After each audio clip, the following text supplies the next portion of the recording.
All right, we're here again for another episode of another live with Simply Investing. Glad to have you guys in here. I see some of our some newcomers coming in. Like and support the stream. If you guys can like and share, it'd be really great. If you're on YouTube, like and subscribe. Really appreciate that. Shout out to Alec, Louisiana. We're gonna get to you in a minute, but yeah, it's getting pretty crazy out there. But glad to have you in here. And if you guys are new, my name is Sal. I'm the other half of Simply Investing. Cody will be on shortly. He is kind of at work right now, working his second job. Young kids are already hustling, trying to stack his bags. But we cover all things finance, news, business, real estate. I own four businesses: moving company, logistics company. I own part ownership in a construction company and a furniture store, and a furniture store business. So glad to have you guys in here. I also have own real estate and I invest in crypto and stocks as well as some other private equity things that I do. I know we're glad to have you guys in here. There's a lot of chaos going on with World War III, although we'll cover what that's going to do for defense stocks and everything like that. That has been pretty crazy. We also got a lot of interesting things happening in the markets. We have finally broken the 1.3 trillion market cap for crypto total. So we finally got back to that point, up about 2.25% from yesterday. Trading volume is at 51 billion. We got ETH dominance at 52.8% and Ethereum dominance at 17%. Greed, we are in the greed territory with 72, almost climbing up to 100. We're almost climbing. I'm sorry, not 100, but in that big, nice and green area. So getting a little euphoric, I guess. We have Bitcoin kind of teasing the 35K mark. We have Ethereum at 1,800, XRP at 60 cents. Solana back down to $40. It was a little bit over. It was like about 43, 44 for a while. There we got Cardano at 32 cents. Chainlink at $11. We have DOT at $4.66. And we have Hedera at 5 cents, as well as Quant at $99, kind of slipping back down. Time to dollar cost average in. And if you are on the Patreon and part of the Discord, you are getting alerted of Cody and I's discussions and what we're buying. I started buying a little bit as we started heading down. I'm probably going to buy some more of my current holdings and just give you guys kind of an update on my holdings. I have Bitcoin is 30% of my portfolio. Ethereum is 13%. XRP is 12%. DOT is 10%. Quant is 11%. AdShare is 6%. Link is 11%. Litecoin is 6%. HBAR is 1%. And Solana is not even registering as a percent. So that's what I got in crypto. I got a lot of others. I got stocks too. I got Bank of America at 3%. NLY at 3% of my portfolio. Walmart at 8%, though we're going to start increasing that. We got Coinbase at 4%, Healthcare Association at 3%, BlackRock at 2%, AT&T at 1% of my portfolio. And of course, my big heavy hitters, Apple is 31% of my portfolio, and Microsoft is 32%. Porch Moving is 5%, and of course, ORC is 7%. So definitely glad to have a lot of you newcomers in. As of course, it will always be open forum. Moderators are still coming in, so bear with us as we go on with the stream. If I miss your comment, I do apologize. You might just have to restate it. So until the moderators come in, if anyone's looking to join, just become a moderator. Just let me know. I'll be happy to make you a moderator there. Shout out to Alec, Louisiana. BTC seems strong. Markets seem weak. World seems on the brink of World War III. Make it make sense. Well, for you guys, this isn't even close. We were always on the threat of World War III, even in the early '90s when I was in school with the Soviet Union, China, and the U.S. So I don't think it's really going to be. I don't think World War III is here. It's just that we're finally having some serious conflicts like we did in the early '90s, but these are just conflicts. They're not really, and like the Israeli-Palestine thing has been going on for a long time. So it's just that we have some more parties involved in it, but they're the same parties that were involved in it 30 years ago. Shout out to Ariel. Thanks for joining in. I'm new to this. What is your recommendation to start with? Bitcoin. If you're new, I'd recommend start with Bitcoin and Ethereum. But also, before you even start your crypto journey, I would recommend that you have your reserve fund ready to go. Make sure that you have your reserve fund to cover any emergencies that you may have. Make sure that's up to at least 6 months before you start getting involved. As you guys know, I'm not a financial advisor, but I do have a Series 7 license for trading. And even though we do the same thing a lot of the times and we have to tell you the same things, a financial advisor would be much better for you than a broker. But I can tell you this, make sure you have a stable savings trading make sure your debts are paid off before you start getting into crypto, because the worst thing you can do, because crypto is so volatile, is to start taking out to cover bills and miss out on your investment opportunities. But if you are starting and you got that all settled, I definitely say Bitcoin and Ethereum. Shout out to I'm 38, get a 66. You're talking about, I'm not really looking to get back into finance. Actually, my Series 7 is probably going to be set to expire because I'm not doing any training or anything of it. Shout out to Ariel. Someone told me to get a cold wallet first. Yes, that's true too, but it depends on how much you're starting with.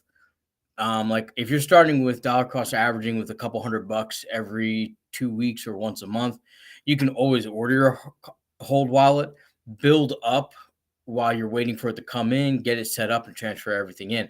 I would recommend, these are not paid sponsors, but I would recommend a Ledger, or I'd recommend a Ledger or Arceus wallet. They're both the ones I use. I hope I got everybody, but it seems like there. But for getting any other financial licenses, not really interested, because I'm not going to be managing or doing anything with anyone else's money. The only license I will keep is the license to run a financial institution, because I plan on also, once all this chaos ends and everything, I'm going to open up a lending and mortgage company. I don't know if I can put that in chat because we got a lot to cover. I'm sure one of those is, but if you can just Google Ledger, and that's probably the first one you want to pop up. You put the stick into your computer, and you make sure you get the Nano X. Don't get the Nano S. Make sure you get the Nano Ledger, actually, because you can store more on there. I found out the hard way. So I have my first ledger, which has barely anything on it because it filled up in memory, and then you have the second one, which can store quite a bit more for you guys. But before we get in there, thank you, Michael Cortorelli. I hope I got that name right. Thanks for the follow. Really appreciate having you in here. Hope you guys can like and stream. And you're welcome, Ariel. Hope you enjoy the stream. Glad to have you on. Keep asking your questions. I'll try to get to everybody as quickly as I can. And it's been a little weird with Solana. We kind of had a really ridiculous run up on the last month. We're almost up, almost 100%. We're at 71% up on the month. I think this is a massive VC pump, and I do expect it to go down. Although there is a lot of things that could be said for Solana, there's also a lot of things that could be said for the negative side of Solana. I just don't like the fact that it crashed several times, even before the bear market started. I don't like the fact that it was heavily manipulated by FTX, and the fact that FTX still has quite a bit of tokens that they're going to start liquidating, so it's going to reduce the value of it. But overall, it is worth watching because it will do something during the bull run. And as you guys know, I made a nice size bet on it, although nowhere near what I think I will probably put on it. If it goes back down to the low 30s or 20s, I'll probably start buying up a little bit more. Right now, I just think everything that's coming in has provided exit liquidity for the venture capitalists as they're trying to recoup their losses after getting burnt by so many companies in this field. So I hope Cody's watching. I got that invite in there. Shout out to Crypto Dream. Welcome in, one of our great supporters. Also, guys, go like and follow his channel, Crypto Dream. He's on TikTok and YouTube. Always puts out some good videos. Especially check out his video about his opinion on meme coins. Shout out to Oscar. Glad to have you in here, and thanks for the follow. Really appreciate that. Hope you guys like the stream. Um, Shout out to Crypto Dream. I want to have Bitcoin as 50%, ICP as 30%, and ETH as 15%, and 5% for DGen. But I invested too much in Vita DAO and Stacks to have those percentage. I haven't gone green to sell yet. Well, we'll have to see when those when the bull market really officially starts. I got the X, but haven't started it up in months, sadly.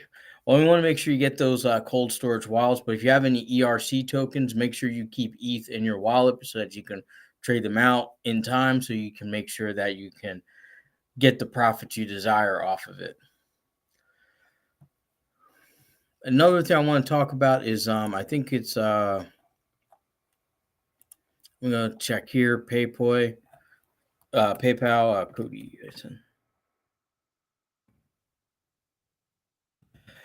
There's a lot of news about PayPal. PayPal gets approved with FCA registration.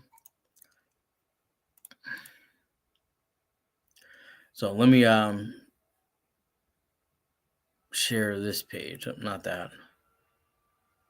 Back that down.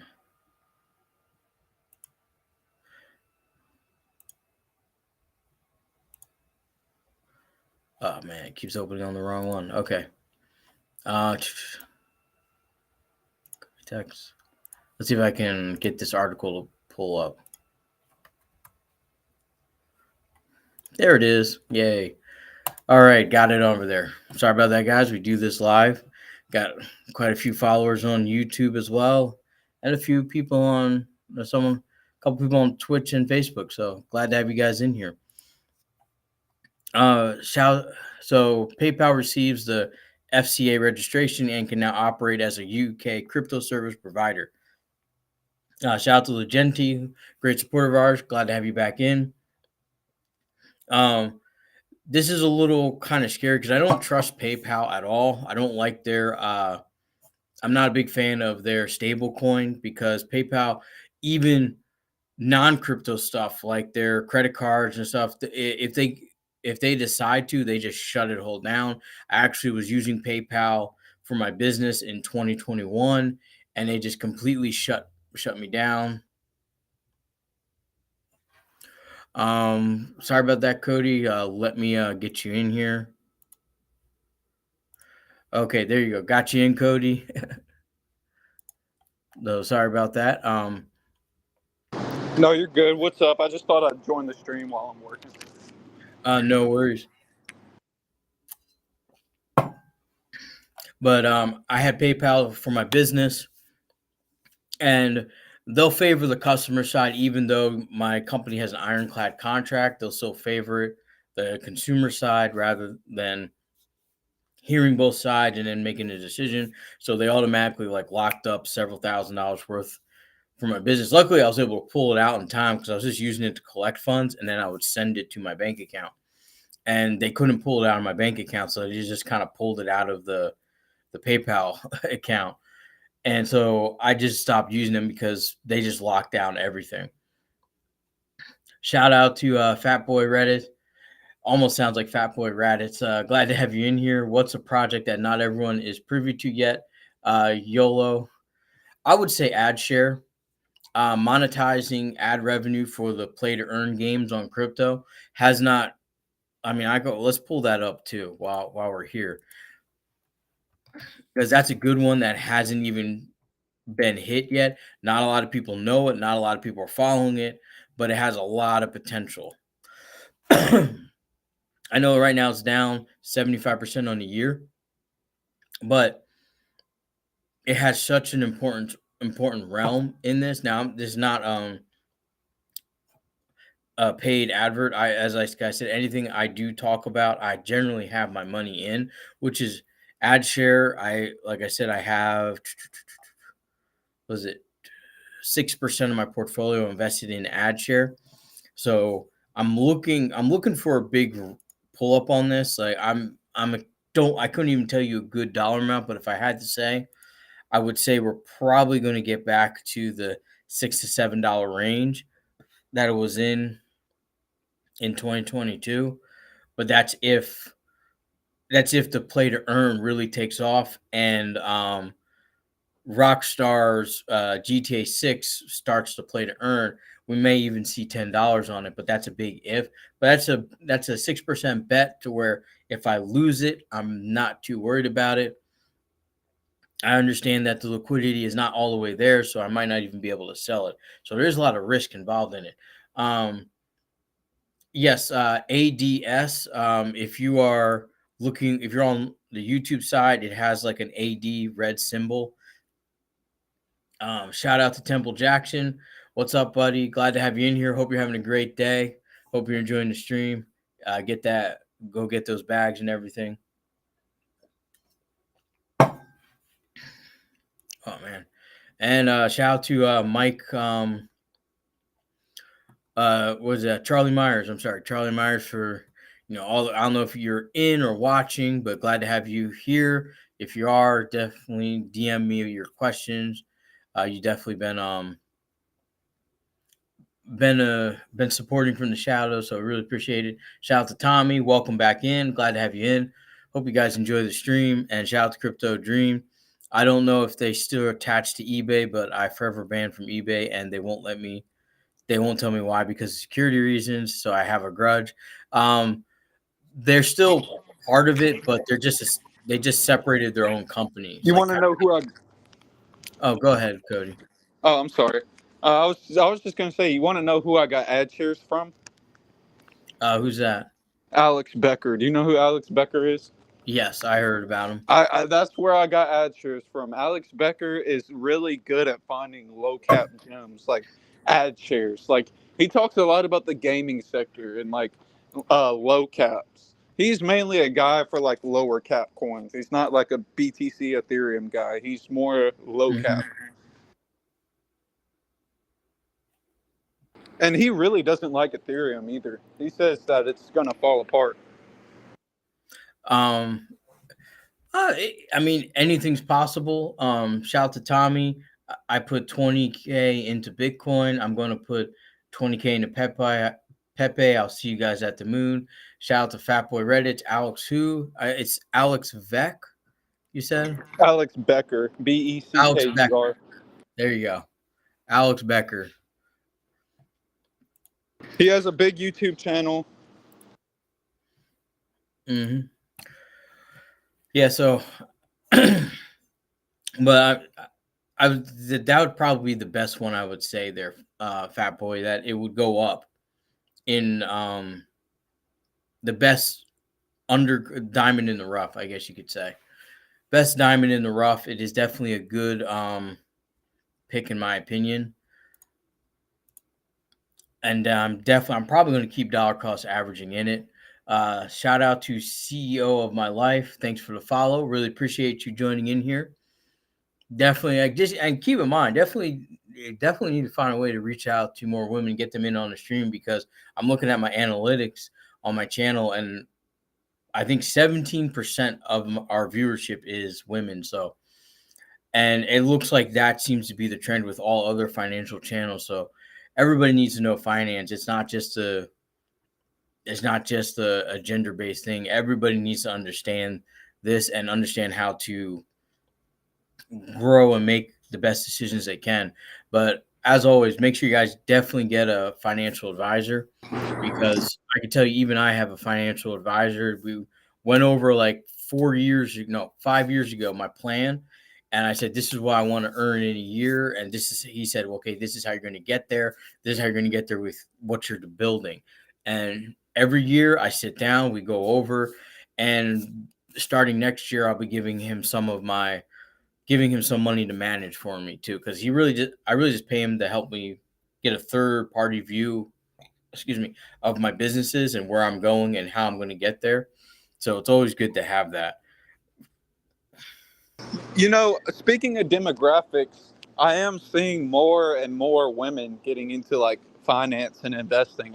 I saw something like an Acorns ad recently that was talking about how even though men are more dominated in investing, the Acorns ad, I don't know if it was biased or what, I'm not saying it is, but they were saying that even though there's more male investors, female investors outperform male investors. But the thing is, where does she get that? Because Elizabeth Warren, you can't really count her because she's made a high ROI. So I don't know if Acorns is counting Elizabeth Warren in that or not, because technically you can't count in a female inside trader into a statistic of a broad group of women. Yeah, well, that's true. You can't use a politician as a good example of someone who does well because And she's maybe that's why she's allowed to make these insider trades, because this is just my theory. You can think it's stupid or not, but Mhm. maybe they used her to promote like females getting into investing. It could be. It could be. But let me give my hardline thought on that. Shout out to CEO of my life. Thanks for supporting the live.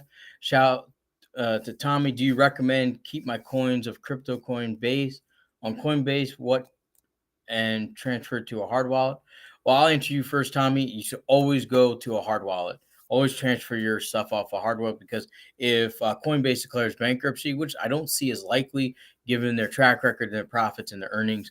However, it's always good because it's a custodial wallet and it's technically not yours. It's theirs. They're Hey, just, I'm sorry for interrupting you on your hard thought, but what was your hard thought about what I was saying about the Acorns ad? yeah, I was just about to get to that. So what people got to understand is men and women, their minds are different. The male and female brain is vastly different. Men are more risk more risk adjacent. We'll take bigger risks, take a little bit more gambles. I definitely did when I was younger. I traded more aggressively. I went for bigger gains aggressively. So I'll take the bigger risks. And I did lose a lot, but I luckily I gained enough that I was at a net positive. Reason why women have a better ROI rate and steady rate over, and they're talking about over 30 years, is because women are risk adverse. And you got to also think about it because it stems from our natural biology. Men will take big risks to garnish attention, while women will take a precautionary stance to preserve resources because one, they also have to look out for not only for themselves but any children that they may have or potentially have. So that kind of translates into investing where women like steady, stay the course investing. Very rarely will they start trading anything. Now, when it comes to making a definitive bet, it's 50-50. You're either going to make it or you're not. It's that has nothing to do with um what your gender is. But as far as overall, over long term, 30 plus year performance, most women tend to win out because all they do, they put it away because their mindset is to preserve resources and make it last as long as possible. So that biological instinct translated into investing, which then translated into, hey, we're doing great. We're doing great, but I'm just going to keep putting a little bit more, a little bit more. It's kind of the same way. Whereas in my 20 years of working, most women, when they get into a good career, they're not going to keep going if they consider themselves making enough. So like if she got up to like $200,000 a year, she'll consider reserve, just staying there, saving, kind of squirreling away assets and stuff. They may go out and get some real estate on the side and stuff, but they'll go for a path that is risk adverse while not putting in much effort, and it maintains their current lifestyle. Whereas men will get to that current lifestyle but will say, hey, I can still do better, I want to do better, I got to keep performing, I got to keep performing. And that comes from our instinct that's been driven into us through our DNA and biology, is just that we're going to take the bigger risk to garnish the bigger attention. And that's why you know you'll have you'll have a few men be stellar at investing, but then you'll have a majority of women just have long lasting portfolios. Most women can make can make $1 million and invest it and preserve it pretty Shout out successfully. Shout Go out to ahead. Crypto Dream. He said they spend differently. Yes, exactly. And there's actually a reason why that a lot of people think that, this whole feminism movement, and it's not talking down on women. Like, I am very against talking down on women, but I like talking about the reality of things. And the reality of things is, in my humble opinion, doing research and finance and all that, women, feminism was promoted, the whole I don't need a man thing. True, you could say that it was promoted to get the father out of the household, whatever. But at the same time, it's like it was also promoted because they know they spend differently. And, that ties into the whole spending rate going up. Yes, and unfortunately, women spend 80 per are 80% of the consumer spending. Most guys will spend on for what they need, and that's it. Unless if they hit a wealthy target where they have a high net worth, they'll start to buy other things. And it also depends on age. Like a 20-year-old man or woman will behave differently than a 40-year-old man or woman, and different than a 60-year-old, and so on. So it it's not an exact science, but for the most part, most young people ignore saving. Men don't really pick it up until late 30s. Women tend to pick it up right around 28, 29 is when they start thinking about it, and they start thinking about their decisions, and a lot of their personality tends to change from a more liberal mindset to a conservative. That is both men and women. Because once you start making that change mentally, financially, your mindset kind of changes on, oh no, it was my fault. I shouldn't have spent so much. I should have been more diligent, should have learned better, things like that. Shout out to Tommy. Where can I learn how to transfer to a hard wallet? And which hard wallet should I use?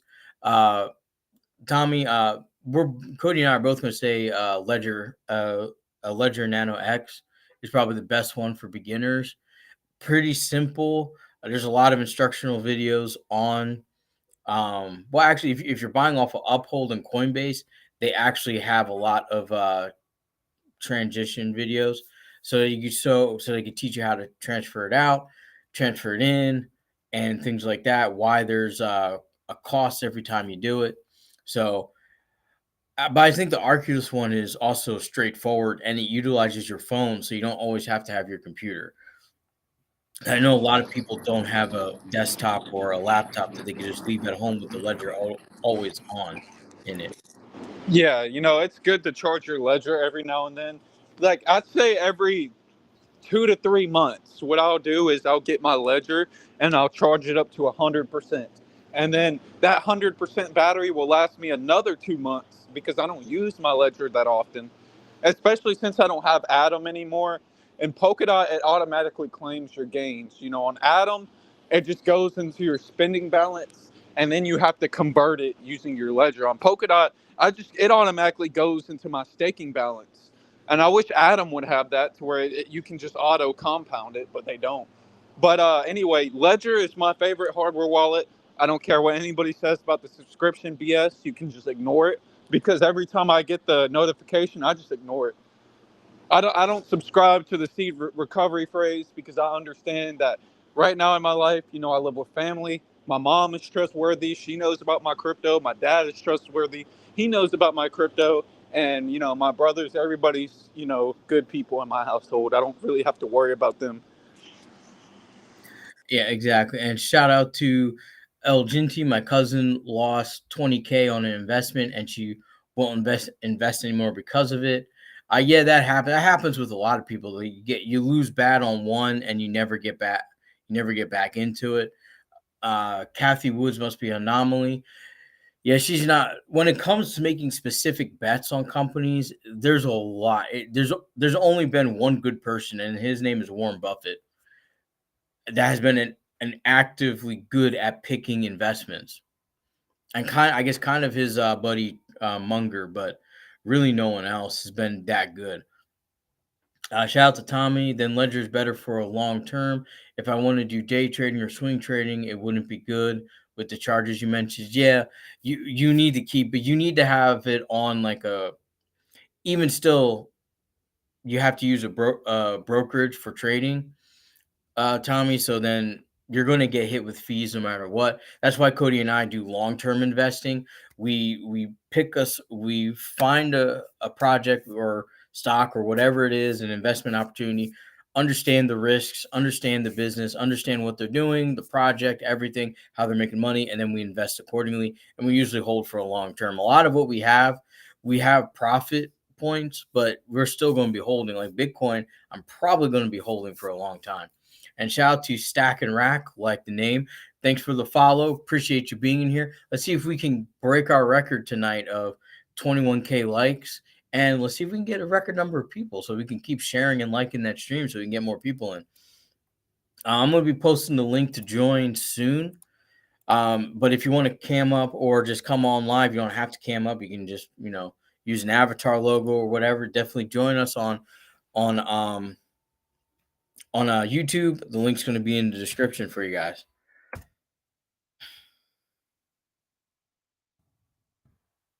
Fun fact: did you know that basketball player Paul George? He actually has a lot of crypto, and he has an NFT on his profile pic.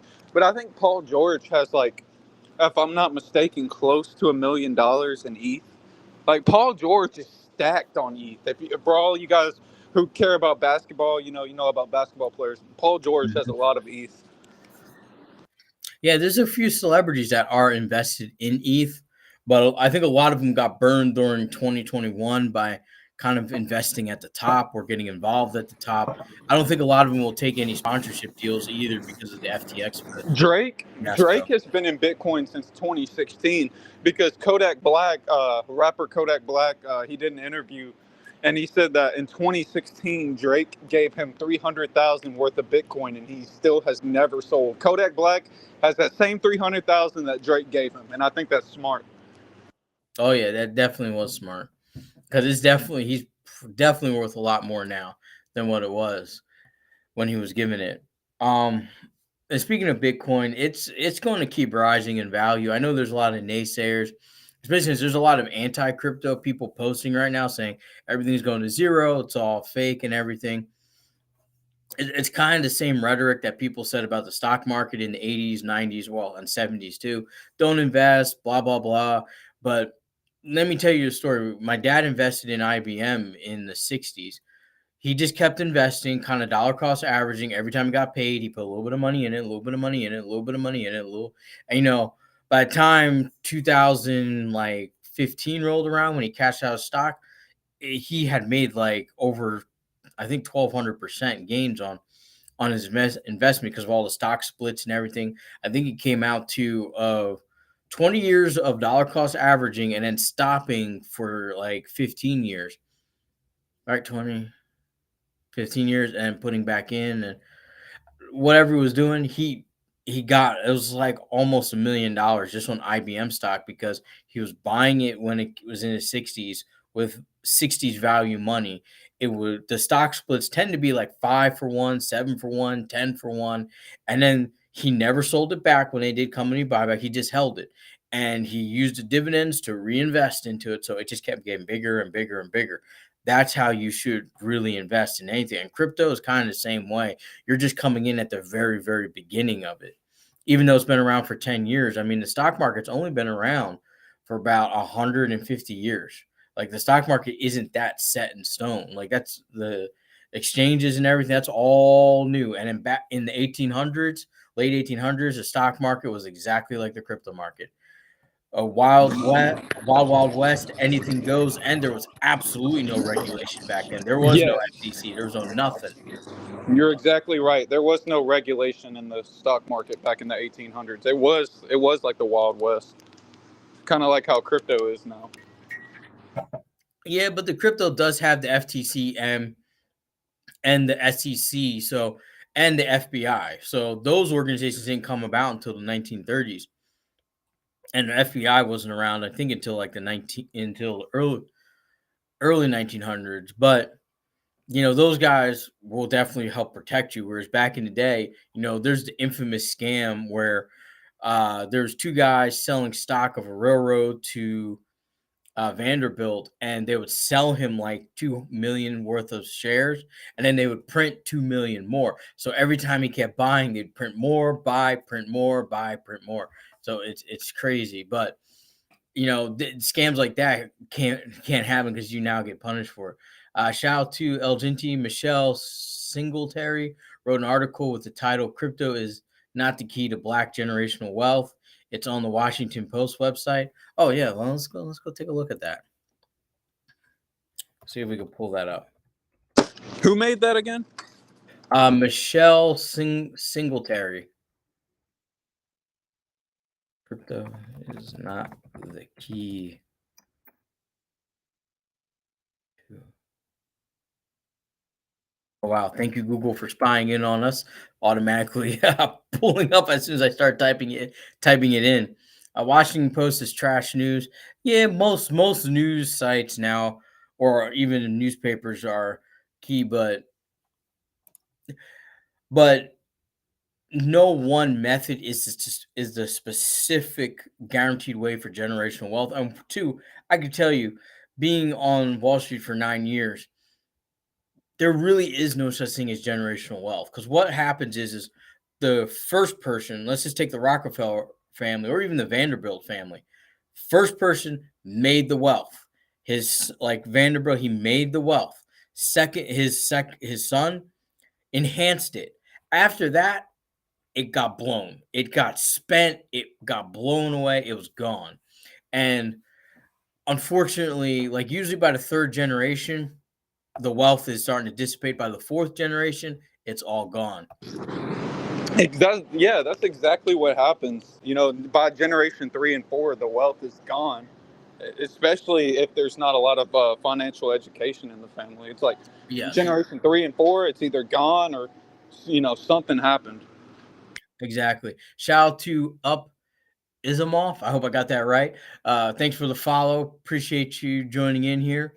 And thank you, El Genti. You got glad to have you in here, LJ. And definitely good comments as always, and good questions. But yeah, it's like, I know that, like, if you're a financial professional, you're going to talk down about crypto. I know if you're young, you're going to talk great about crypto. But the thing is generational wealth is really a myth. The only people who've actually had successful generational wealth is monarchies, and even they come to an end eventually. At some point, the family line just goes poor. At some point, it doesn't matter. Something happens where it just changes. Like there's always people, you're like the great descendant of it. Even let's just put my family, like my dad's side, we could trace the family lineage back 400 years.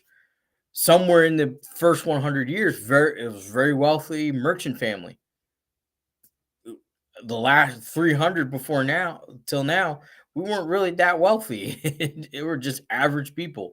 You have war, strife, famine, things like that just happen. And unfortunately, and of course, you also get someone who does not, for some reason, generation 3 does not understand how hard it is to build the wealth that has been created for the family. So they end up not valuing it and spending it, and then the cycle repeats itself. Shout out to a busy. I'm gonna call you that. That might be a little better. uh, More division. No one knows what returns they'll make. So generational wealth is a myth. You have to have it locked up in a trust it of some kind. Even still with the trust, still not gonna work. Let's just take all the money I've made. I've made a substantial amount of money, and I'll still keep working. My kids will probably say, you know what, Dad works really hard for this. We saw him all the time. We're gonna work hard to try to grow it. But for some reason, the third generation comes down. They are they have benefited greatly from the hard work of the two previous generations.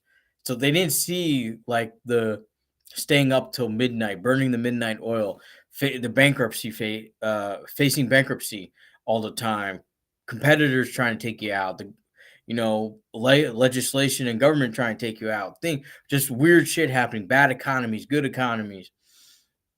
So all they see is that they have more money than they could ever possibly imagine, and therefore it has to be worthless because it's always around them. So they'll just spend it, and that is how they'll build their identity, is through spending the wealth and saying, "Okay, this is what I have to do." When it's not the case, a couple people avoided that scenario because they have their kids work within the business, and they do make them do it for free, and they make them pay their own way. So that way they learn the value of the money. Shout out to Bubbles. Glad to have you in here. Thanks for the follow. Really appreciate that. And shout out to Live and Learn. Glad to have you in here. Welcome back in.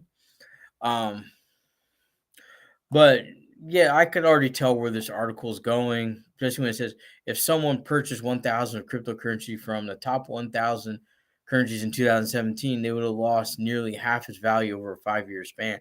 In contrast, someone purchased $1,000 worth of S&P 500, they would have increased 1,600.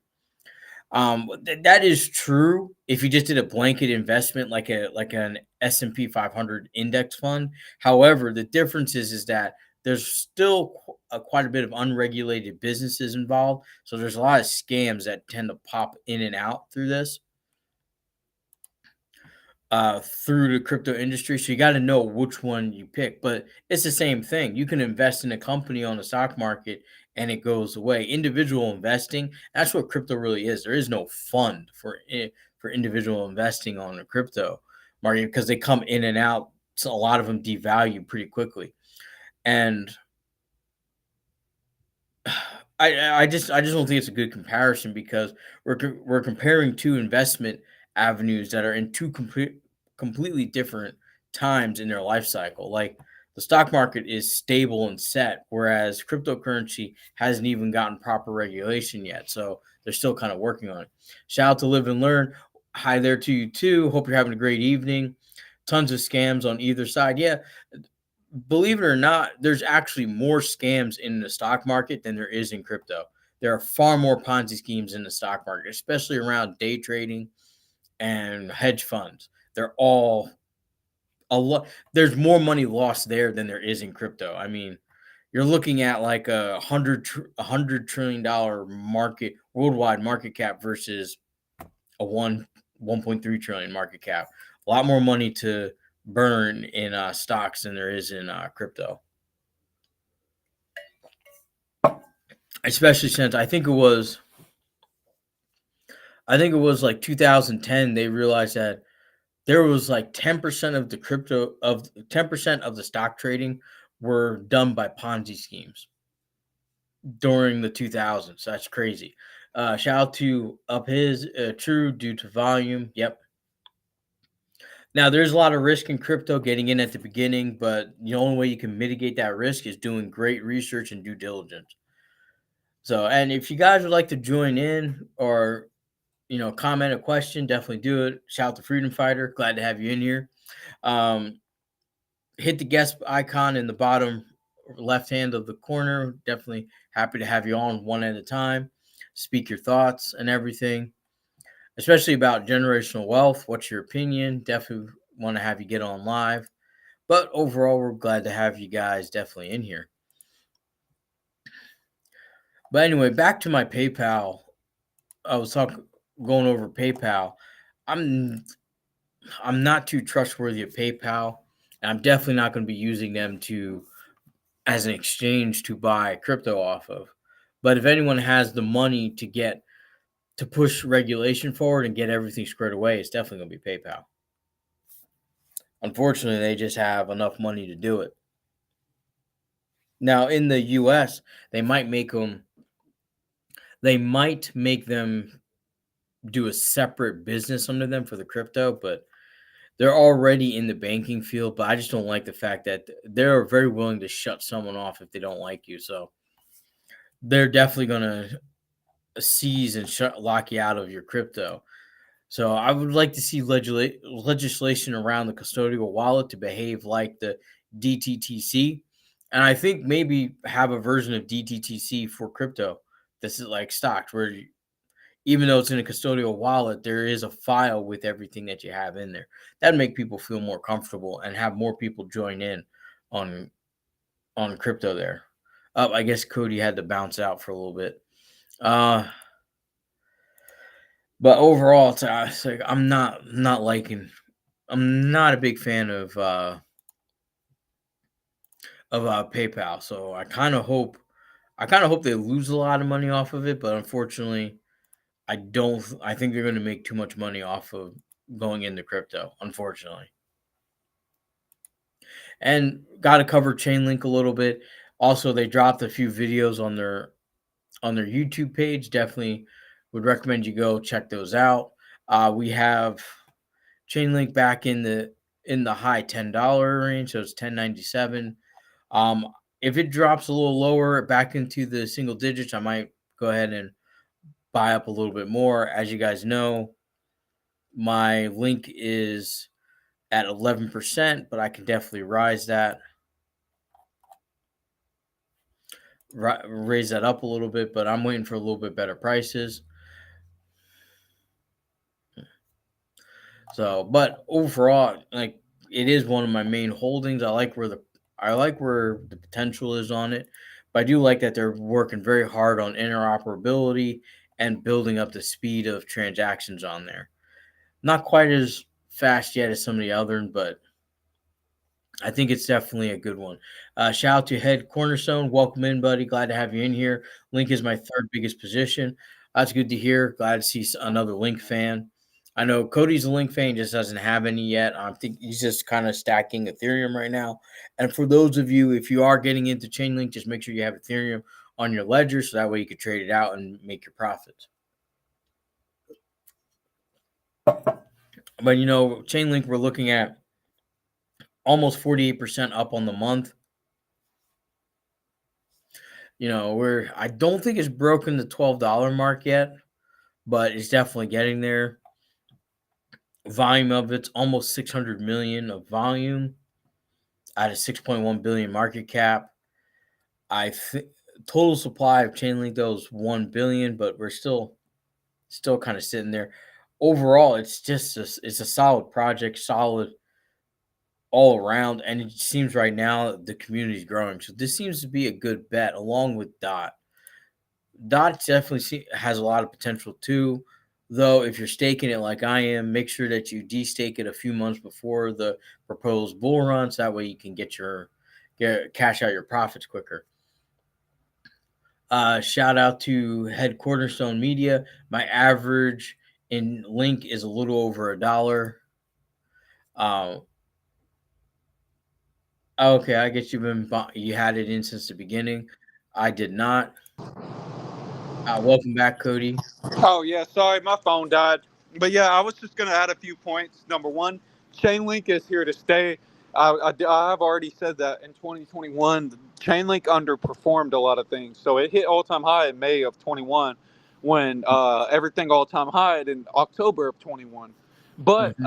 I think there's going to be a different situation for Chainlink. I think now with the CCIP and everybody knows that it's the big oracle, I think Chainlink will do well in the bull run, and Polkadot also. Polkadot actually did really great last bull run. I remember a comment from somebody on the stream saying that Polkadot was highly correlated with Bitcoin, and it was. But I see in the bull run, Polkadot kind of being like Chainlink, to where Polkadot and Chainlink kind of outperform a lot of things, because nowadays, like over time, the trend of shit coins, like there's always going to be greed in the market. There's always going to be people chasing shit coins.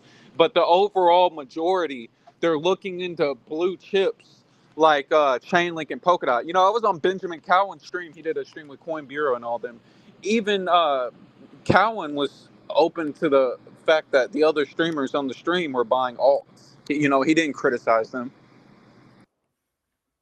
Yeah, and so it's not all alts, but some alts are definitely good.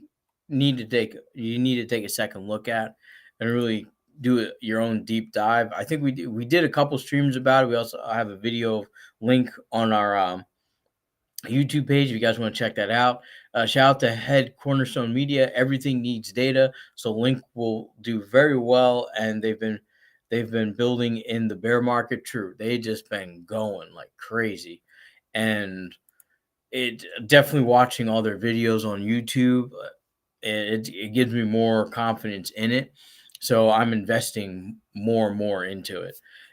I'm definitely gonna bring it back, bring it up a little bit more. I think it's about the same as my dot holdings, only that it's just valued a little bit more because it has a stronger value right now. But that's really it. Yeah, I stake my polka dot right now, and I've made actually like from the time I've staked, I've probably accumulated just like 200 dot just from staking. Hmm. Yeah, definitely want to stake during the bear market and keep buying and staking your assets. Shout out to Head Cornerstone. Parachain is the future, so Dot will do well. Will also do well. Dot is my fifth largest position. Yeah, and I've been buying more of Dot as it's been going down. Like I've been accumulating a lot in the $3 and $4 range. Even still, though, even if it was at $10, I'd still be accumulating because I just think it has that much value. And I probably won't get. I'll take profits off of it, but I probably won't get rid of all of it. But I am staking it, so probably around April of next year, I'm going to destake it. Oh man, a little stiff here. Uh, but overall, like those are the things that we're kind of watching right now. And Ethereum is just another one we do think is going to do well. I just don't anticipate. I anticipated doing no more than 15K, but it's gonna be hard to say. 'Cause I think the demand for it's gonna go up with everybody. There's a lot of people invested in ERC20 tokens, so they're gonna need Ethereum. Shout out to Head Cornerstone. The future is multiple chains working together to hive us that smooth experience. Exactly. Shout out to Live and Learn. April, good to know. Shout out to Head Cornerstone Media. Much like multiple protocols working together to give us the smooth experience of this live. Yep, Yep, that's kind of what they're aiming for, and both Dot and Chainlink. I'm pretty sure, like eventually, if I'm not mistaken, Polkadot is trying to make everything interoperable to where you don't have to have ETH to necessarily be able to move. The whole ERC20 system right now of having ETH, like I get it, it increases the value of ETH, but I think over time that will change. Like eventually, I think you'll be able to have ERC20s without ETH. Yes, and that would definitely be a good thing. Shout out to why why me God. I got that good username. Glad to have you in here. Pulse Chain is where it's at. I know a lot of guys commenting on Pulse Chain. Not well. One, I can't put it on my wallet, so I'm not. If I can't put it on my wallet, I generally don't invest in it because I don't like doing those digital wallets. But I'm not a big fan of Pulse Chain, but I'm not stopping anybody I'm from not either. where it is. I just don't like something that premised out of that premises only like just okay, we're going to make a lot of money off it, but there's no other utility or resource behind it to help propel the value. Um, Shout out to Wymiga. People will be priced out of ETH. Decentralized is the way to go. Everything is decentralization is going to be most likely a good thing, but at the end, somebody has to be in control and doing something with the project overall. So nothing ever really is truly decentralized.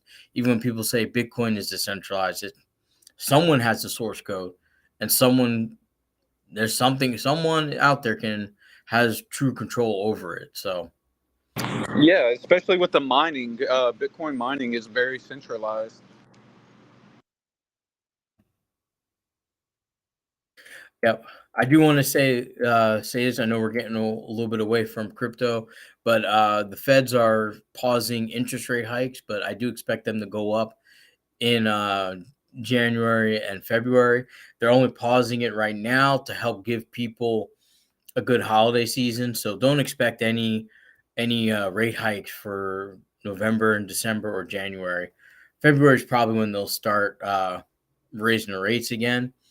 Um, Shout out to Why Me God. It's a blockchain that has the most validators. The people run the network, bro. Well, still, there's a source code, and someone has the source code. So, but that's just my opinion. As all, investing is just making making the best choice with your own opinions. And thank you though for the follow. Really appreciate you joining in on this live. Let's even get those likes up and get more people in here. And shout out to your Renaissance. Welcome back. Glad to have you in here. Hope you had a great day. See what you guys are saying. Yeah, as your comment there, Head Cornerstone. Yeah, we do need institutional investors to come in, and we do need them to participate more in the crypto space. That will help drive up the value as they push more money in. Shout out to Crypto Dream. Yeah, I hate that the Treasury is about to take on more debt soon. Yeah, it's just the nature of the beast that we're in. They're deciding to kick the can one more time down the road. Don't like it, but it is what it is. I can't control that. All I can do is invest accordingly. Shout out to Crypto Dream. Thanks for supporting the live. Really appreciate you, buddy. And everyone go support his channel too, Crypto Dream on YouTube and TikTok. Go give him some follows and some subscribers. He's almost to 500 subscribers on YouTube. Shout out to Knowledge. Your thoughts on why ETH isn't doing much. And shout out to your Renaissance. Thanks, buddy. Likewise. Hey, you're welcome. Glad to have you in here.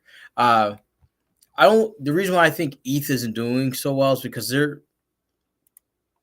a lot of retail investors that are still invested in Ethereum, and every time it jumps up a little bit, they're cashing out some profits so they can pay for bills, pay for living expenses, things like that. So I expect ETH to so I could pin that comment. There we go. I expect ETH to not really make a lot of traction, but I expect it to do well during the bull run because it's just going to be something that's still needed. And there's still a lot of people that want to do NFT projects on the Ethereum chain and all that stuff. And ETH is just popular among everybody, so they're going to want it. And fortunately for Ethereum right now, they have a lot of financial gurus that keep pumping people into it. So it's just one of those things. A lot of people consider it a safe investment, so it's not going to have a lot of traction on this relief rally, but come the true rally, we'll start to gain some significant traction. Shout out to Head Cornerstone. I've been front running, so I can't wait for institutional investor to get in and pump my bags. Exactly. Shout out to Crypto Dream. ETH will also do better when NFTs pick up. Yep. As soon as those NFTs start coming back into people's mindsets, Ethereum will just start to skyrocket. Shout out to Why Me God. Where do you buy your crypto? I only get it off of Coinbase. That's it. Mostly Uphold. Cody, you got something you wanted to share in there? Oh yeah, I was just gonna add in on Ethereum. Like he said, once there's more, NFTs and digital assets on Ethereum, there's actually more value being transferred on Ethereum than there is Bitcoin. If you think about it, there's more value transactions. Yeah. But I see ETH picking up. The only reason why ETH and alts aren't doing as well as BTC is because during the bear market, people are looking for the least riskiest option, and BTC is the least riskiest out of ETH and all of them. So you're going to see like ETH and alts underperform Bitcoin, but I mean that's just how it's been for the past 2 years. When we get into a bull market, people are going to actually want to buy more, and they're going to feel more bullish. They're going to feel wealthier than they are, and they're going to buy like riskier assets. Yeah, exactly. You couldn't have said the point better. Shout out to Head Cornerstone. It's a bear market. That's all. ETH will do well in the bull cycle. Yep. Exactly. Good comment there. Shout out to Jeffrey. Glad to have you in here. Are we rich yet? I'm ready to get rich. Well, it depends on what you determine as your level of being rich. But And take your profits, because if you don't take your profits, I mean that's all paper. It's like not locking in profits, that's just all paper wealth. Like you have to actually lock in profits. You can't just not lock in profits. Yep, exactly. You kind of got to take the profits at some point. Otherwise, you really won't get rich. Shout out to Crypto Dream. Remember that all ETH tokens benefit from Ethereum. Yep, they'll get a little benefit too. Um, and shout out to Why Me God. Hold your own coins is important. These centralized exchanges fail and should only be used for onboard. Yep, make sure you guys have your hard wallet. Cody and I definitely firm believers of the Nano Ledger, but also I'm a big believer of the Arceus wallet as well. They're both great products. We're not paid to advertisement. We just use them and we like them. But we're going to research others down the road.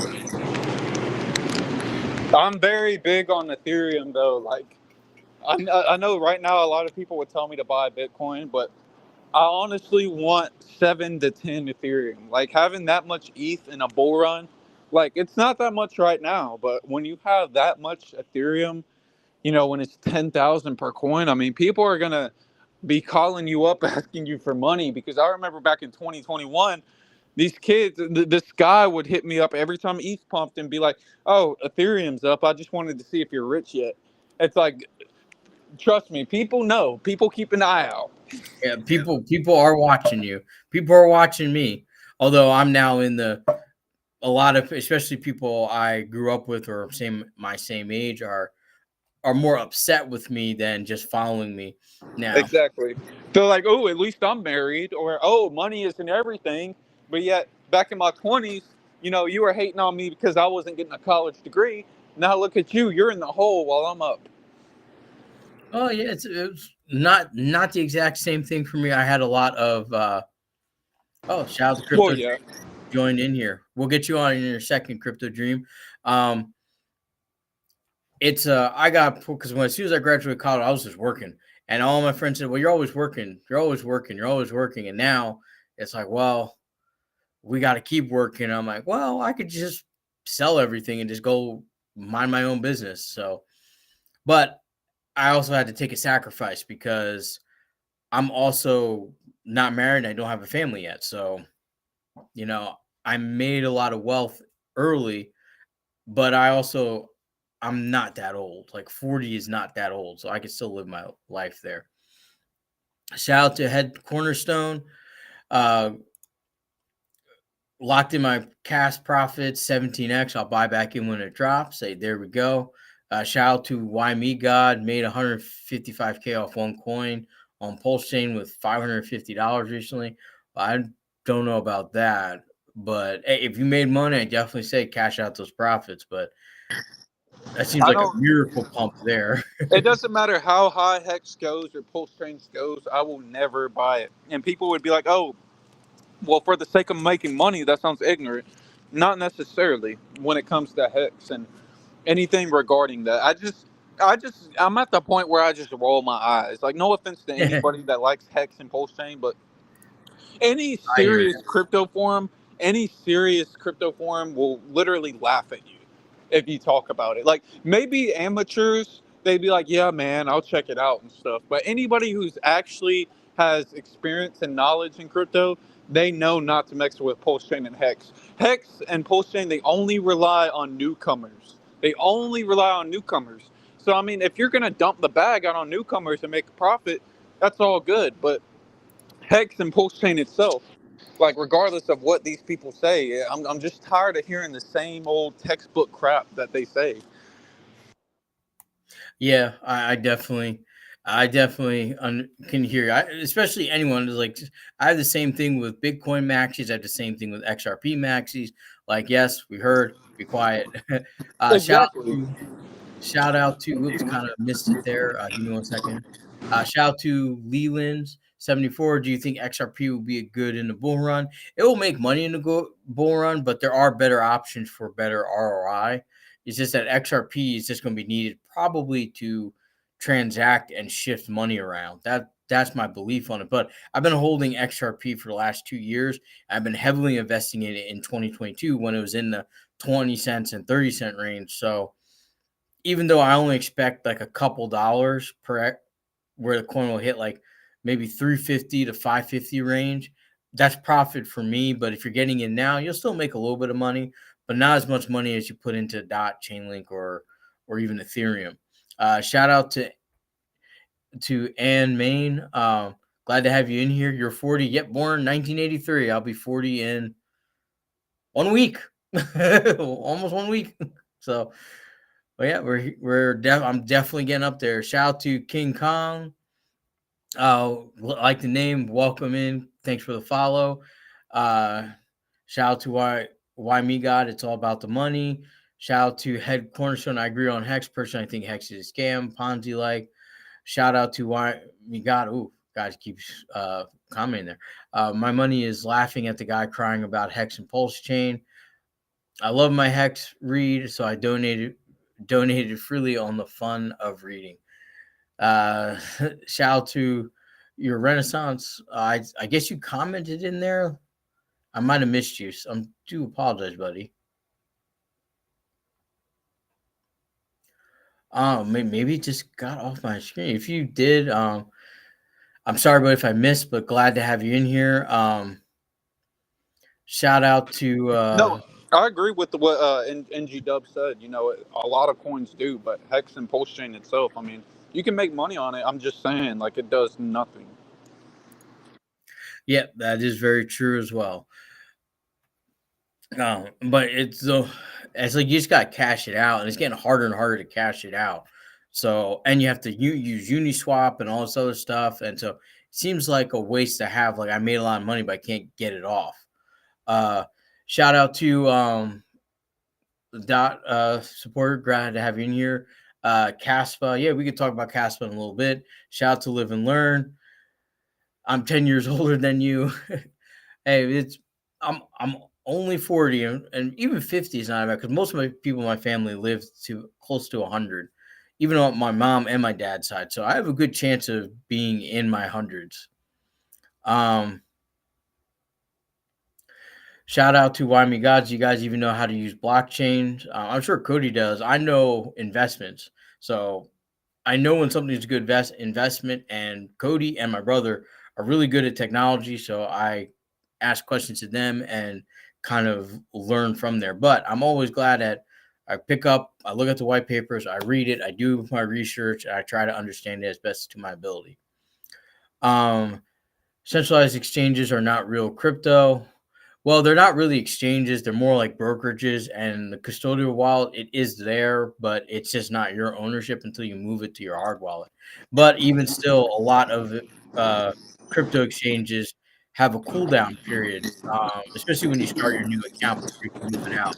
Like Yeah, Uphold has like 90 days before you can move it off of there. I want to touch on what I said, you know, that made NG Dubs leave his comment. Yeah, it definitely was a dumb argument. I realized what I said literally right after I said it. But it's like look at the exchanges that are dropping support for Hex. I mean, North Korea. I mean, look at Korean exchanges. They're actually upping their game on supporting crypto. Yet they don't even allow Hex on their exchanges. More and more exchanges are dropping Hex, or they're not just fooling with it. Why would you want to buy something that barely any exchange supports? Like every exchange supports Ethereum, every exchange supports Bitcoin. Most exchanges support the blue chip alts, but Hex isn't in any position. Like for example, Chainlink or Polkadot. Polkadot and Chainlink, they're actually available on every single crypto exchange you can think of. Kraken doesn't even have Hex. Like you have to download like some stupid digital wallet just to be able to buy Hex. What, like why would I want that? And it's like, yeah, you can make gains. Like NG Dubs keeps thinking like, oh, you can't make money with Hex. You can. You certainly can, especially with a lot of vulnerable people coming into the market. But understand that Richard Hart and everything that's tied to him, it's just all bullshit. And I'm tired of these Hex people. They literally think they can change our minds so we can add more liquidity to their bags. That's literally all they want. And I'm not having it. This is a show where we're passionate about crypto. These guys literally know our viewpoints on Hex and Postchain, and they still keep trying to to make us add liquidity. And then they keep saying, "Oh, we don't understand blockchain and crypto." No, we understand what bullshit is. Yeah, Cody's pretty adamant against Hex, so just to let you guys know, if you're a Hexicans It's in here. useless to try to convince people on our stream to add liquidity into your bags. It's but not going to happen. but here's the thing about decentralized and centralized exchanges. Every exchange has a controller. Every exchange is a business. Therefore, every exchange is going to be centralized in some fashion or something. You can tell me all that validators and all that stuff, but my experience, my 40 years of living on this planet, has told me that someone's in charge and someone has the button to pull or the lever to pull. So it's it's it's centralized at some point. But it's the same argument that we're making about Robinhood.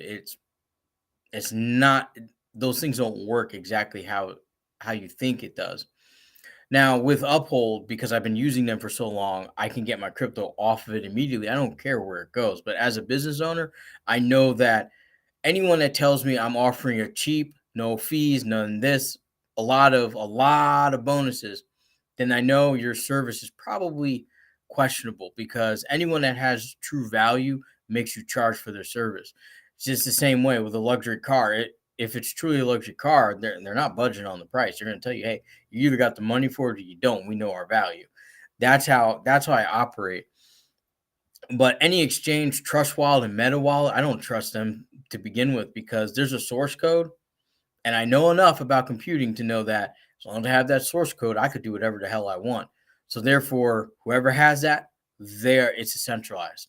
And every business is centralized. Every company is centralized at some point. There's someone in charge, there's someone who calls the shots. It's centralized. It doesn't matter how many validators, how many people are on it. Someone is in charge, and there is an opportunity. That's why I say when Bitcoin maxis say Bitcoin is completely decentralized, just because we don't know who has control of it doesn't make it decentralized. It's centralized. Someone has control over it, and when that bag drops, we're going to find out very quickly. Unfortunately, in a hard situation. Hey, I do want to say something about what NG Dub says. If you think we've never used decentralized exchanges, you think we don't know a lot about this and that. How come you keep tuning into our streams? It's like you have a goal in mind for you attending our streams, and the reason why is A, you want to change our opinion on Hex, or B, you want us to keep adding liquidity into your bags. Like if you really think we're dumb and uneducated and we don't know about this and that, quit watching our stream. That is true too. But I'm glad to have anyone in here, even if you have dissenting opinions. As long as we keep it civil, don't call each other names or anything like that. Because one thing, my moderators will block you and kick you off. So we keep it civil. You keep it, argue the point, not the person, and we can keep moving forward. Shout out to El Ginty. How do you find out if an exchange has a source code? Every program has a source code that you can directly access a lot of things. So it's usually like the master thing, kind of like editing a website. You can edit in the program, change things, whereas other people may be able to add to the network, but they can't change the overall like principles or laws of the network.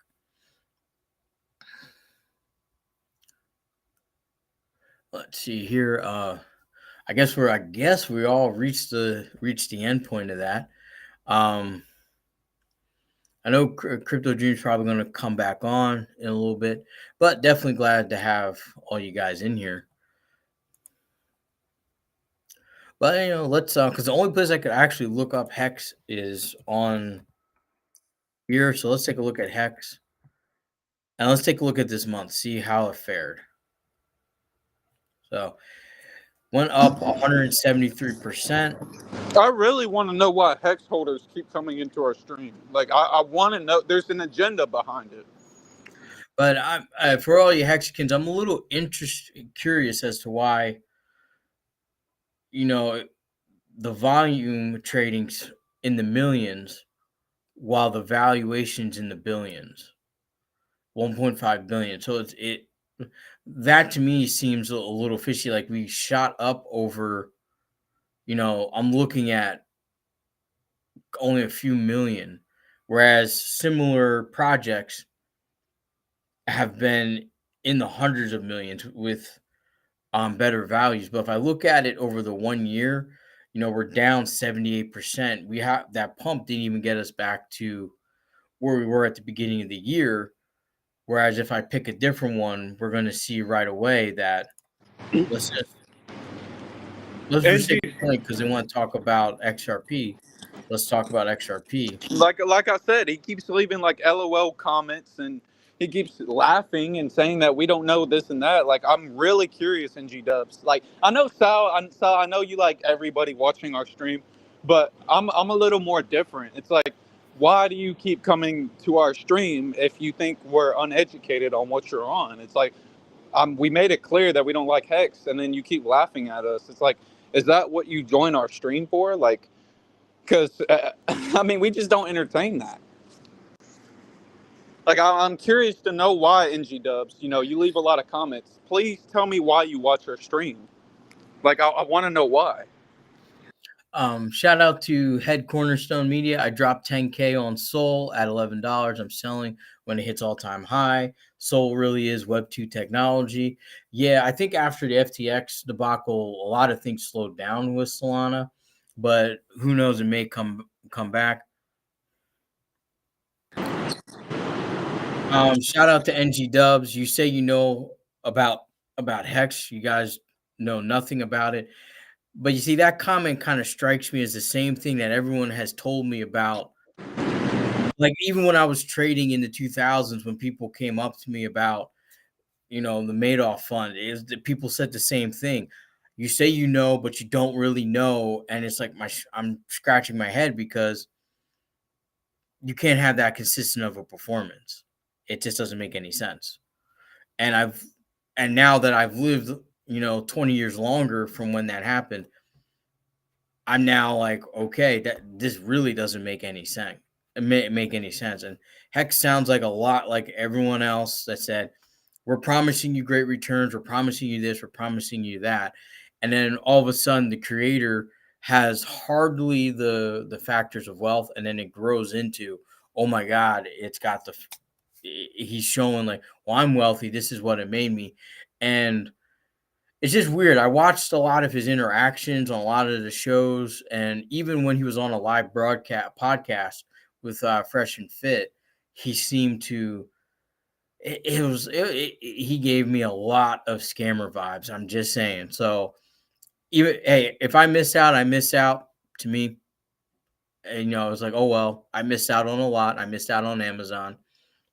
If Hex turns out to be an Amazon, then hey, oh well, I shrug my shoulders and say, hey, missed out on that one. But if it doesn't, then I say, okay, well, glad I did miss out because I helped preserve.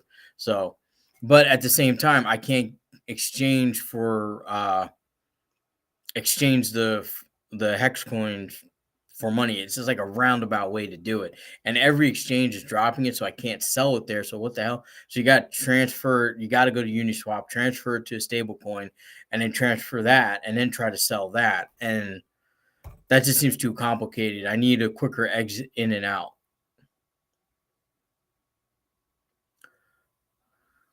It just seems like he works hard to come on our stream just to say, oh, you don't know nothing about Hex, LOL. And then he's like, oh, I made gains on Hex. He's like, what's it's not that you have to contribute something to the stream. It's just like I really want to know what his point is on watching us. Like, Well, hold on, Cody. I want to answer this. NG Dubs, he was really wealthy way before what? Way before what? Sold a company for 200 million. Yeah, but there's traceable events for selling a company of that magnitude. And even when I ask guys that help manage money to high net worth individuals, and they're in my network, none of us can find that company. Like there's no record of transaction, there's no transfer ACH transfers, there's like even no record of formal title exchanges in the state that it was registered, nor can I find the state that the business was registered in. So I mean that is a huge red flag. That is a huge red flag. If you're telling me that you made this money off of a business, then there has to be a revenue stream, there has to be tax filings, there has to be, and there's none of it. So, I mean, you guys got to tell me. It's like if there's no tax filings, like I could go back. I got my 2000. Actually, I got it. Where's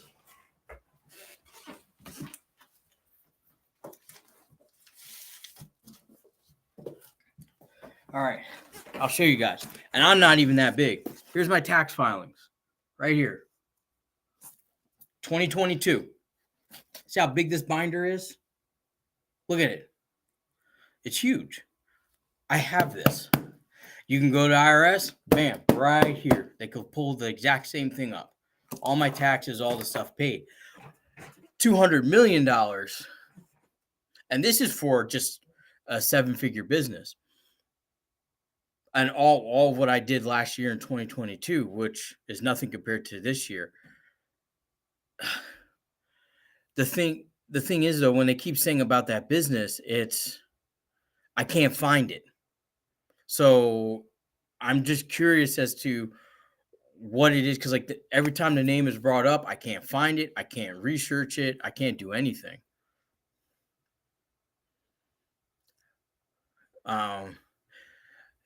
Shout out to Eric. Thanks for the follow. Really appreciate that. Shout out to El Dinty. Cody really doesn't like Hex. Yeah, he's not a big Hex supporter. And shout out to David James. Wow. Paxos absolutely flying. I think that's that gold related one, isn't it? Isn't that what Paxos is? I'm not sure. I don't know all of them, but we can definitely. Paxos.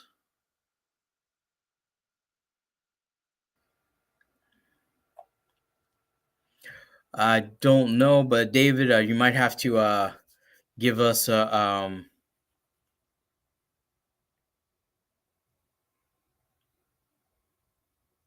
all right, well let's pull his fun things. Like I will pull up my background checker program and we'll see. But we'll find out if I think he's let's say 40. Oh, we'll find him very quickly, right? Okay, here he is. I think this is it. I'll switch this over to you guys on the screen so we can see.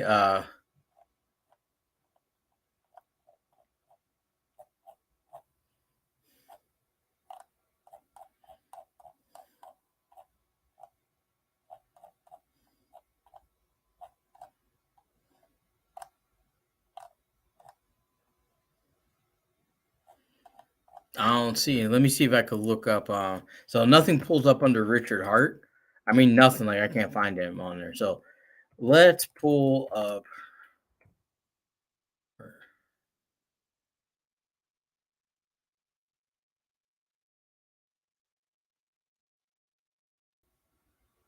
There it is.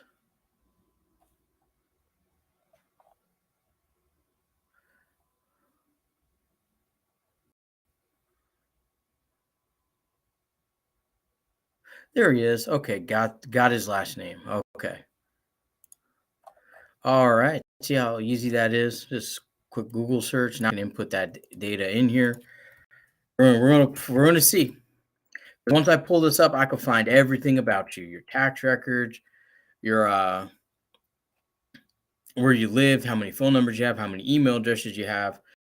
This is a wonderful program. But I'll show you guys the screen in just a second. I think what was CH?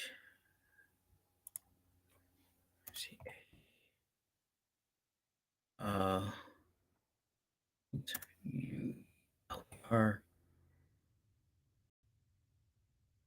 See if we can pull them up there.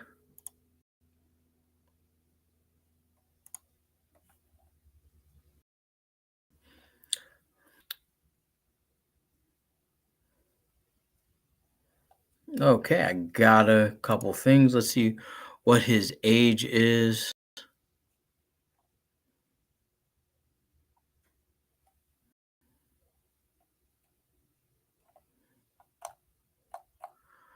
So now we can go back and say Richard Hurt. There he is. So we can find out his age. 44 years old. Okay, got it right here. Fun thing, fact about this is that you can find pretty much anything about somebody, and all we got to do is look at the report because it actually will, since he's been in subpoena by the SEC.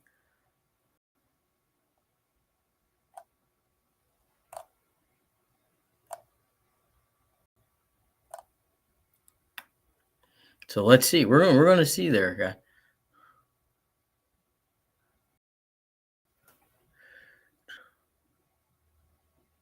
Shout out to why God, does anyone live in the United States anymore? Yep, I certainly do. I'm still here. A lot of us are still here. 350 million people are still here. Let's see here. I might be able to find Richard Hart versus C. Usually you can find that record out there.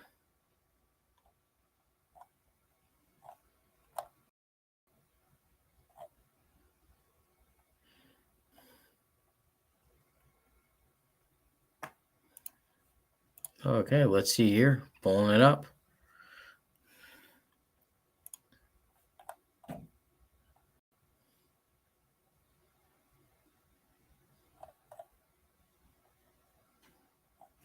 Let's see here. I think I got two, but I'm pretty sure this is probably the guy because the other guy is 74.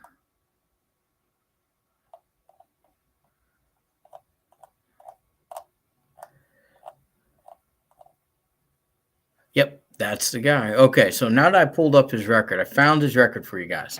So let's go ahead and let's go and see here. Okay.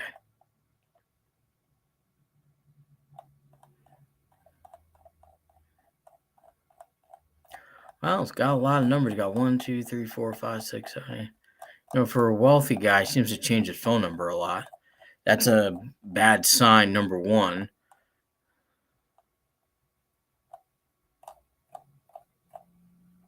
But let's take a look at businesses here, right?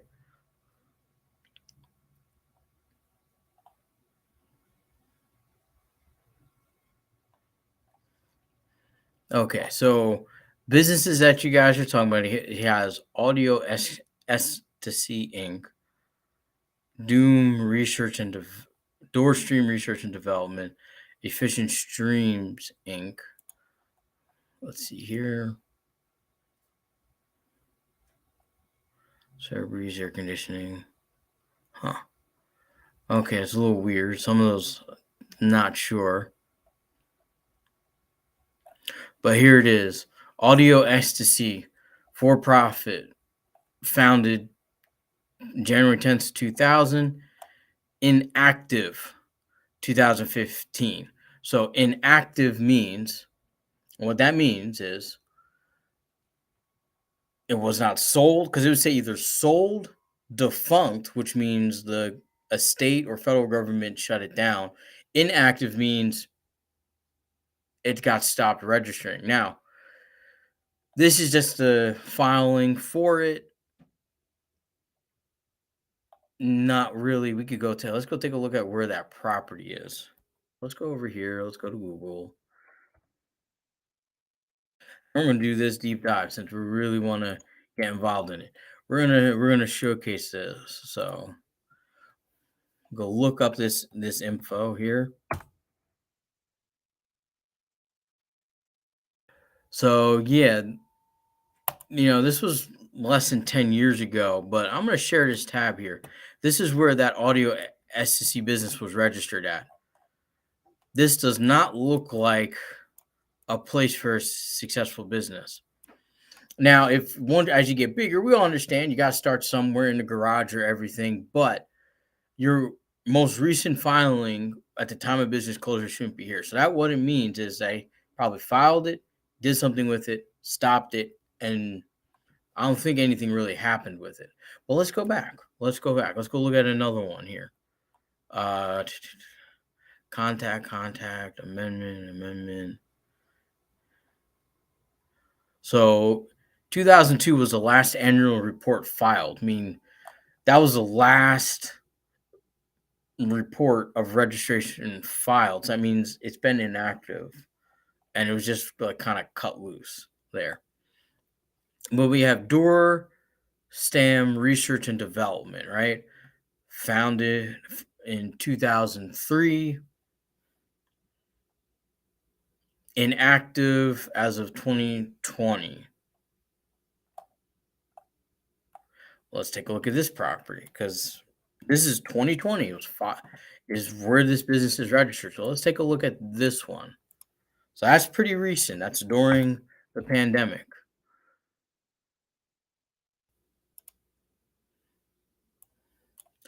Doesn't quite look like a streaming area or anything involved with technology. This honestly looks like either a used car lot or a mechanic.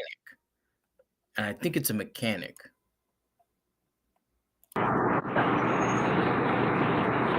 Let's take a look at the next one here. Efficient systems, same place. Okay. Same thing. 2001 and effective. Last filing 2003, last filing 2004. I don't even have an address for this one. Office address. Okay, here's an office address. It's inactive. So let's pull this one up too. Okay. Let's pull up this office address. There we go. Let's see where that is. This one's in Tallahassee. Okay. So we're in an office here. But, that looks like a different, looks like a big business is in there. Probably rented out an office. You can do that for about $100. Okay. So I'm not too, we're not going to focus on that one. But none of these are registered for sale. That's the thing. That's what I'm trying to. None of these are registered for sale. They're just all inactive, except for this one here. We got Sea Breeze Air Conditioning,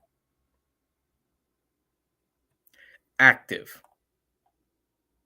and most recently filed. Now you can make a lot of money in air conditioning, but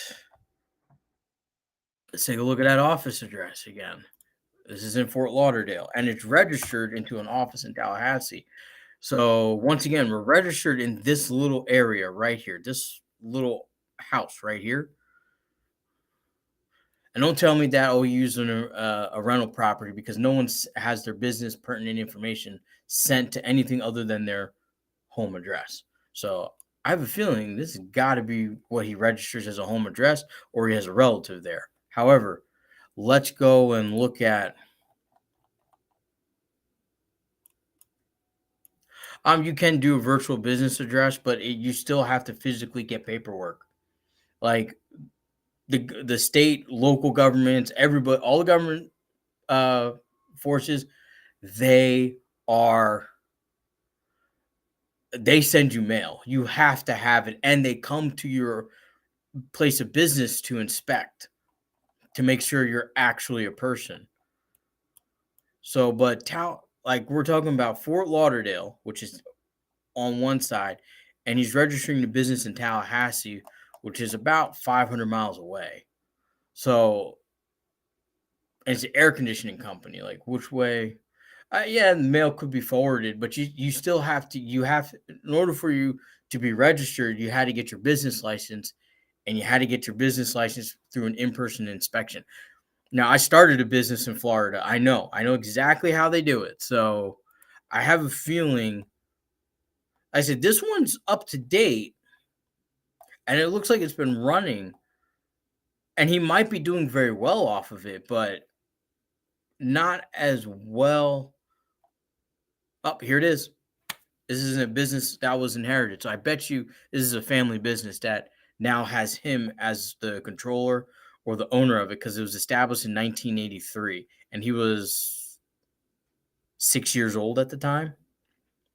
So I doubt he was running this. So this is probably a family's that he purchased. Inactive. Yeah, every other business is inactive. But let's go check licenses. All right, let's go check licenses. Yep. He has his license to be an air conditioning contractor. I think that was for his dad, Who are we talking about? Richard Hart. Oh, great. I love it.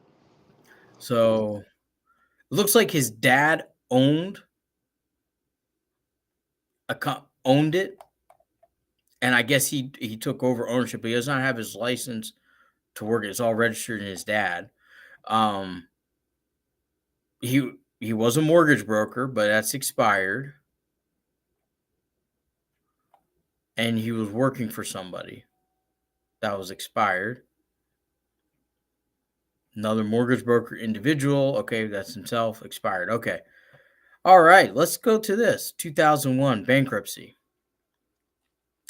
chapter 7. So, filed for a pretty big one.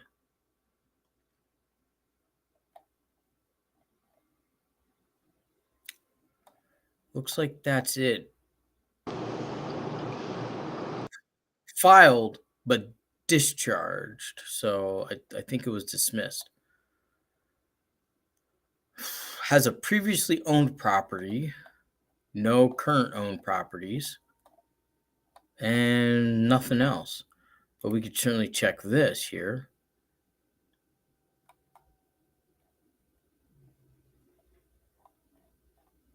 There he is. Okay.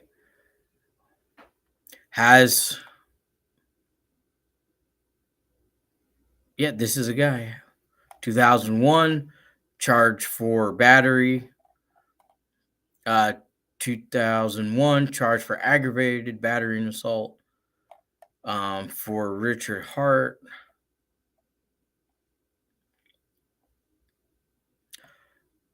Misdemeanor first degree. I just find it crazy how anybody would like Richard Hart. He seems like the kid that's insecure that nobody likes.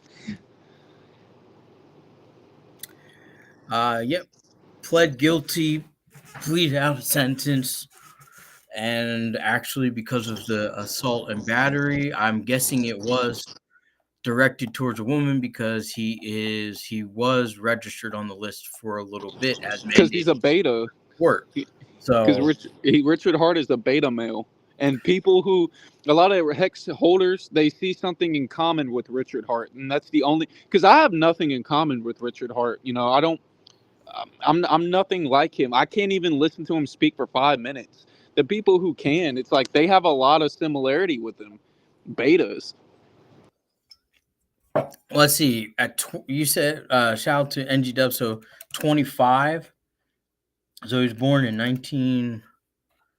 Well, let's see when he was born here. 1979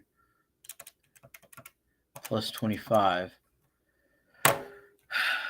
But he wasn't making. My thing here is NG Dubs is he could say he might have left the country, but his address is in Fort Lauderdale, Florida, at his dad's house. He has no properties here. As a matter of fact, let me show you the last property. The last, most recent property. We'll go down here.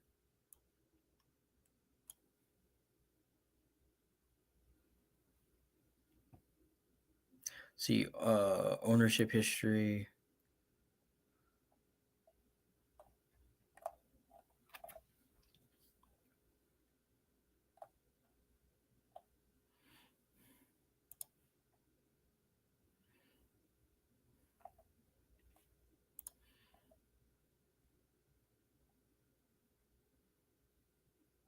Yep, the only property he owns is this 1300 Southwest 28th Street, which he bought from his dad. And this is right now, he currently owns no properties in the U.S., period. It would come up. It's just this property right here, right on the stream. This property he bought from his dad, and he's no longer in ownership of it.